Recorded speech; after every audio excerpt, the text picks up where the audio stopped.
Chapter 13. Eva's Dream. Eva awakened with a start the next morning from a much-troubled dream. As she looked about her, she began wondering where she was. The sun was streaming in through her window, and as her gaze rested upon familiar objects, she recalled the incidents of the preceding evening.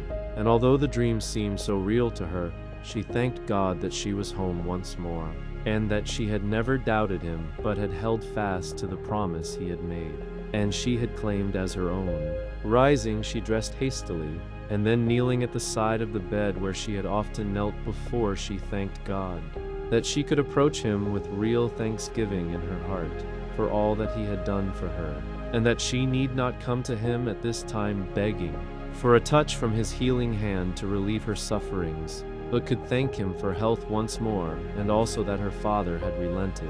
After asking for grace to carry her through the day, she arose and went to the kitchen, where she found her stepmother busily preparing the morning meal. "Good morning, Mother," cheerfully said Eva. "How are you this morning, and where is Papa?" "Oh, I am all right," replied Mrs. Grant, "and your father is still in bed. He had the best night last night that I have known him to have in a number of months. He slept the entire night. Usually he is very much disturbed through the night, but he had an undisturbed night last night.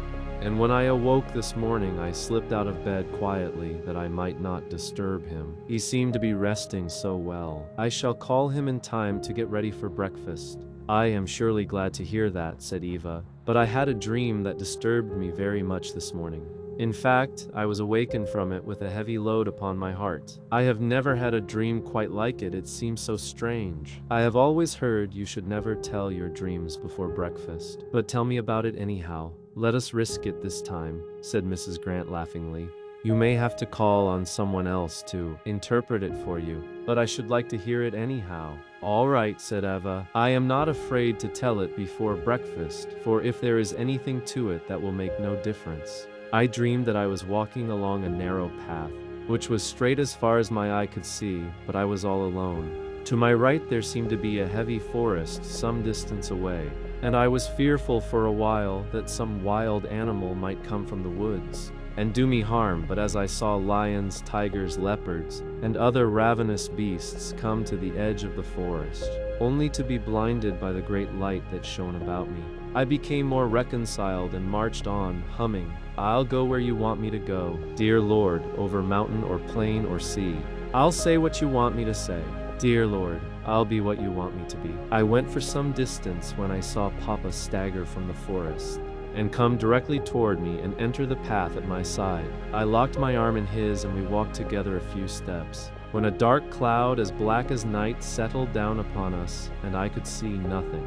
I stopped, for I could not see which way to go, and was fearful to take one step in such darkness. And as I did so, I felt my arm slip from Papa's arm, and he was snatched away from me. I cried out, and then felt a hand on my arm leading me, and I stepped from the cloud into the light again.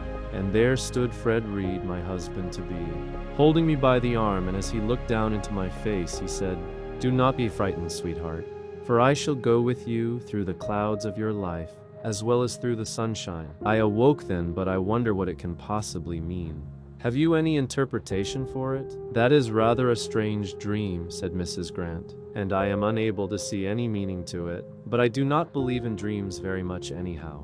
But breakfast is ready, and I guess you had better call your father now. I guess he has had enough rest, and I am sure that he will feel much better this morning after such a night of complete, undisturbed sleep." "Papa," called Eva as she stepped to her father's door, "breakfast is ready." But there was no response. "Papa," she said again, this time in a louder tone of voice, but still no response. Stepping to the bed, she laid her hand upon his hand, which was resting outside the coverlet, and found it icy cold. Her cry of alarm brought Mrs. Grant and Edgar. The cloud had indeed settled upon her, for her father was cold and stiff in death. Yes, death had stolen in while he slept that night. He had been dead for a number of hours before the family knew it. Eva could understand the meaning of her dream now. She needed no interpreter. The day set for Eva's wedding dawned with the sun riding in a clear sky. The bridegroom came, not to take the marriage vow, but to lead his bride up to the casket where lay the remains of her father, and to follow with her the long procession to the cemetery, where they laid him beside the wife of his younger days. As they returned from the funeral, Eva related to them the incidents of the first evening of her return home, which brought great satisfaction to the family, especially to Harry, who had been away from home for some time. He was ready to forget about the past and think only of the last few weeks of his father's life. As they were told to him by members of the family, death had erased bitter memories and brought in sweet remembrances instead. Again, Eva thanked God that she had made the promise in John 15:7, her promise, for she had asked that God would give her her father. And she was thanking him that she had realized the fulfillment of that promise, if only to have him to walk with her a few steps in the straight way.